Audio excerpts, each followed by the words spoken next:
So before I begin, I just want to make sure you all have a song sheet and a pen that were passed out. You don't need to have it in your hand right now, but you will in just a bit. Just make sure you have it because we'll be using it in a moment. And first of all, I want to acknowledge the reading and the meditation, which it's just amazing to me how these things happen without my even telling anyone what I'm speaking about.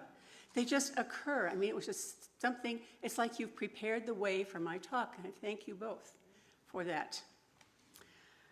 Meanwhile, have you noticed that there is so much going on that is distracting? The upheaval that's happening in the world is causing many of us to pull away from who we really are inside by disturbing our sense of well-being. I thought it would be a good idea to try to center ourselves again a little more, since the meditation already took us there, but this is in general, to focus on positive things with ourselves. So this talk's title is Just Who Am I? Not just who am I, but just who am I?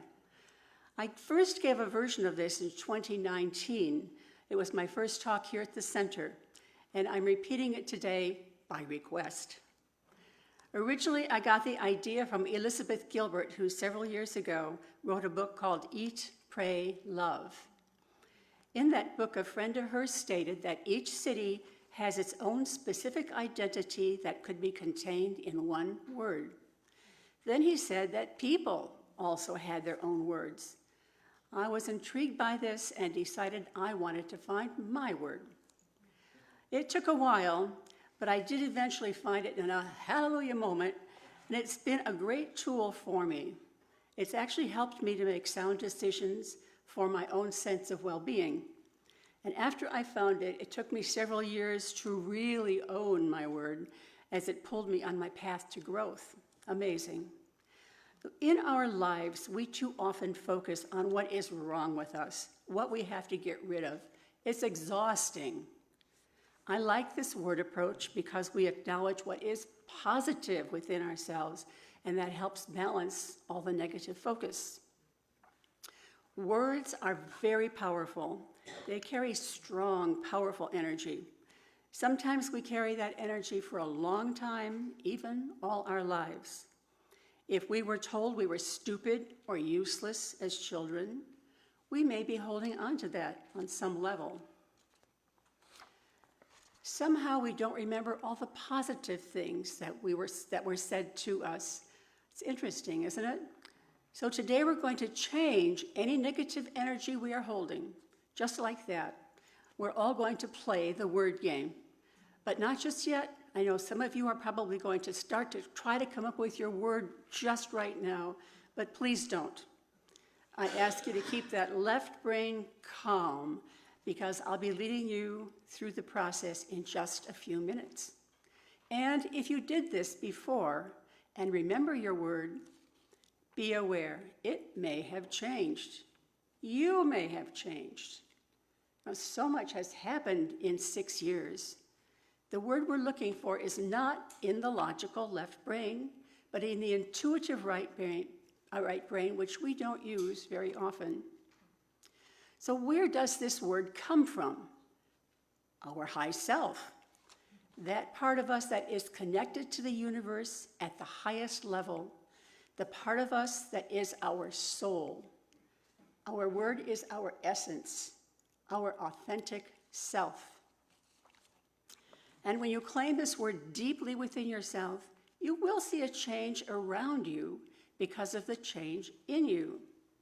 It's the law of attraction, yet again, and is something that has been operating all your life. If you're feeling irritated one day, do you notice how almost everything seems to conspire to contribute to that? Things fall apart all around you. Well, we've created that. And your word operating within you can help you consciously create your environment based on what your word says about you. You might think it's way too hard to limit yourself to just one little word. We are, after all, multifaceted beings. Would we have the same word in public as we would with friends or family? Think of yourself as a crystal. A crystal grows and forms facets around it and even additional points and shapes. All those facets came from one tiny seed that grew around it. Now, the first Hermetic law of the universe states that everything is mental, everything is thought. As we think, so we are. Our word will resonate with our being and empower us as we think it or say it. We all have names. Names are words that have identified us throughout our lifetimes. We were given a name at birth in one form or another. Often we have a nickname. And a number of us decided our birth name didn't fit us and have changed it altogether. How do we feel with that new name? It does a great deal to change how we think about ourselves. What if at birth you were given a word in addition to your name, a strong word that you could grow into? Leader, confidence, successful, champion. Early American names included Prudence, Constance, Comfort, Hope. Your email address is a word name. Is it simply your name, or does it describe another part of you? Names of people from Asian countries all have inspiring meanings. They're a lovely thing to carry with you throughout your life. I often can see the trajectory of a person just by knowing what their name meant or means. So names and words are identifiers, either conscious or unconscious.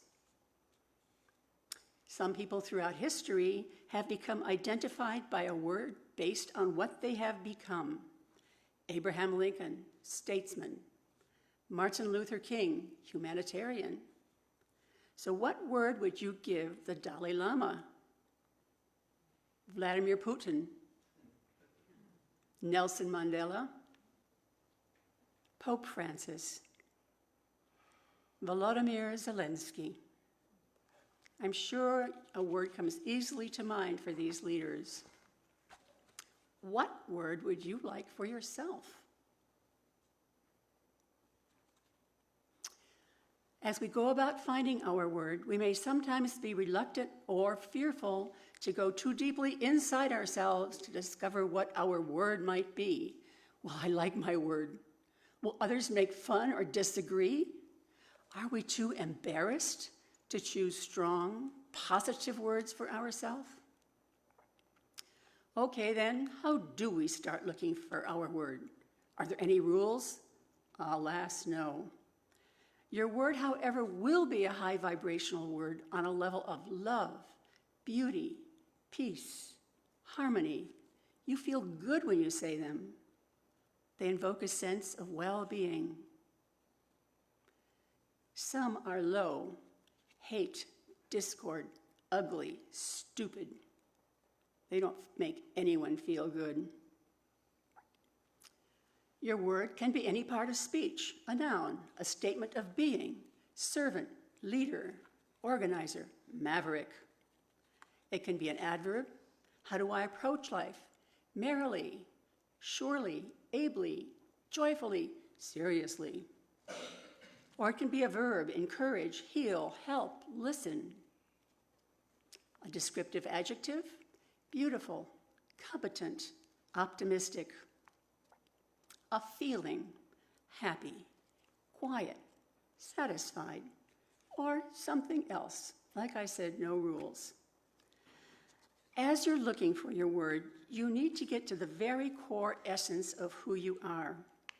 What is at the core of your crystal that bloomed into all the facets you ended up with? Who are we deep down inside that we need to acknowledge and claim?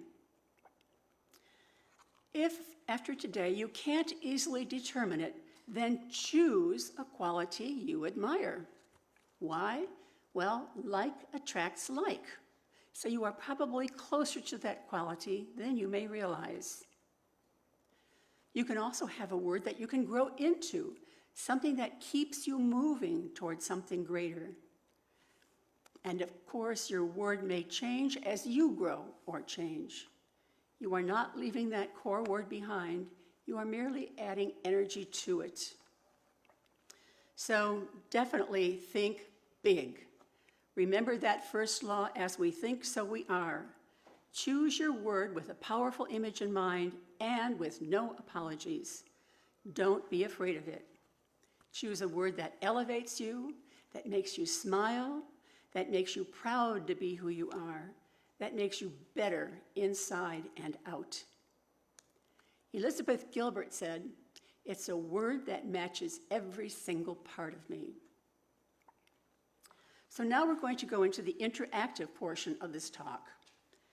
For this part, you'll need that paper and pen. Make sure you all have them. People on Zoom, we passed out a blank sheet of paper and a pen to everyone. So if you could please find one to use during this meditation.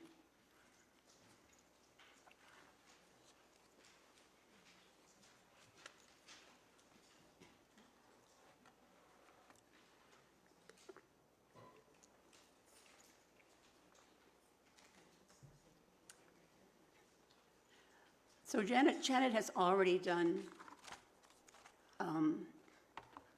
a brief meditation to get us in the mood. I need to turn on my stopwatch here. This is going to just help get you in that mood right away. So as you go deeper and deeper, that's all going to work to your benefit. So I'm going to be doing a brief meditation to assist you in finding your word. And if by chance you heard this talk before and chose a word and still remember and claim it, add a modifier to that word that expands its scope. So you will have 2 or 3 words at maximum. So first thing I ask you to do on the blank side of your song sheet, write your name and today's full date on the plain side. And does anybody have extra sheets of paper? Laurel does not have one. Yeah, come on up. The full date, including the year. That's important. I've done so many things without putting the year, and I don't remember when they took place.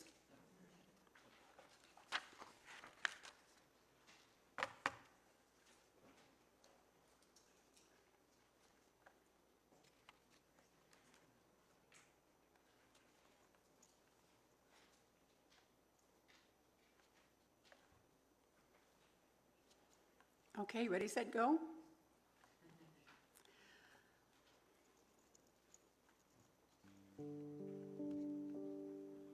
So I would like you to ask your ego to step back for a bit while we do a brief meditation. Assure your ego that you will be back with it in just a bit and not to panic. This is important. You may have to do that a couple of times if you become aware that it's trying to reassert itself. As I said, your word is not in the realm of your ego. Come back to a state of relaxation. Close your eyes and take a deep breath in and out several times, and try to calm the busy mind. Everything is by intention. So ask your high self to assist you through this meditation. Relax, relax. You feel ever so comfortable. Travel back in time to the moment Creator's spark of life became your soul. Go back to that moment and ask to remember what it felt like. You were a new soul and still connected to your high self.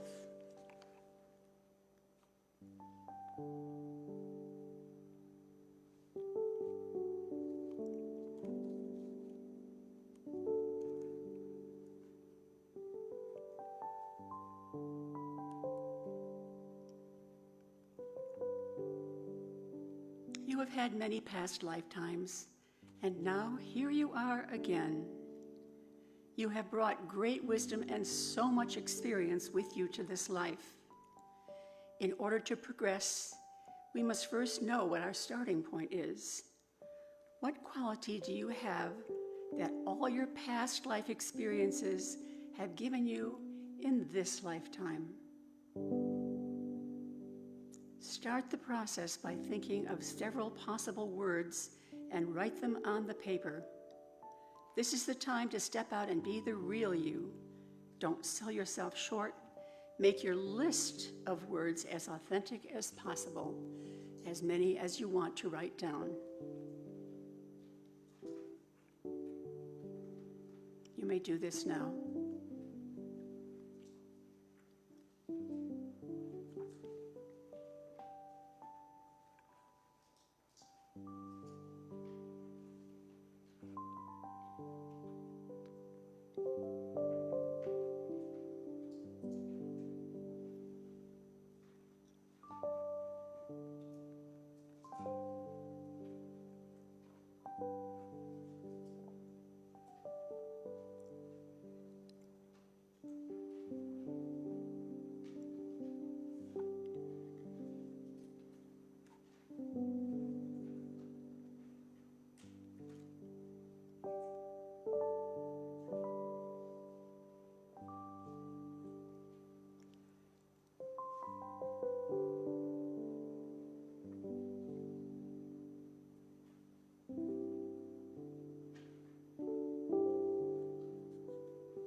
Okay, now look at your list of possibilities.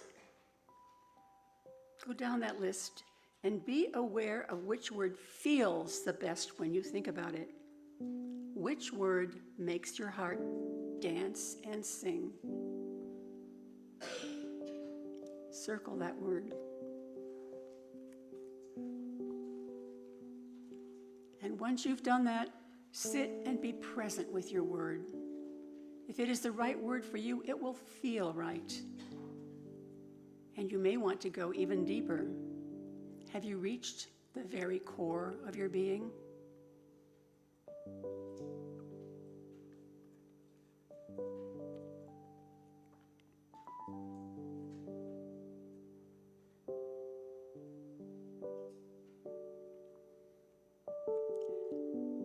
Hopefully, your word will help you fall in love with yourself and look at yourself with fresh, appreciative eyes. Now, slowly, gently come out of your meditation, but stay connected to your high self. Take several deep breaths and ground yourself. You might want to stamp your feet, shrug your shoulders, stretch, move your head.